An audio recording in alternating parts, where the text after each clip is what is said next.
السلام علیکم. د اسیا نیوز خبري چینل ګرانو لیدونکو او اوریدونکو السلام علیکم. پام وکړئ د دې مهال یو مهم خبر ته.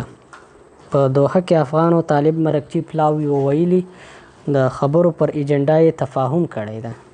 د افغان سولو خبرو کې ښکېلي یوه سرچینې BBC ته ویلي دي دوحه کې د افغان دولت او طالبانو مرکچي ډلو ترمنځ د خبرو لپاره پر ایجنډا تفاهم شوی. دغه خبرې له اوږده ځنډ وروسته اوس بیا پیلېدونکي دي او ښایي راتلونکې اونۍ پیل شي. په مذاکراتو کې ښکېلي دغه سرچینې د نوم نه ښوولو په شرط د BBC پښتو ټلویزیون ته وویل دواړې خواوې په دې سره سلا شوي چې د اوربند او سیاسي جوړجاړي په څېر مسایل به په ایجنډا کې وي. په قطر کې د افغان دولت مذاکراتي ټیم او دغه راز د طالبانو د سیاسي دفتر ویان ډاکټر محمد نعیم وردګ پر خپلو ټویټر پاڼو په نږدې او ورته متن سره لیکلي چې تیر ماښام د دواړو ټیمونو د مشرانو یو شمېر غړیو ترمنځ ناسته کې د مذاکراتو د چټکتیا او د ایجنډا او موضوعاتو په اړه تفاهم شوی. په دوحه کې د امریکا او طالبانو ترمنځ د 2020 کال فبروري له تړون څخه وروسته د افغان او طالب مرکچیانو ترمنځ خبرې پیل شوي چې څو میاشتو دوام څخه وروسته له بنبست سره مواجه شوي.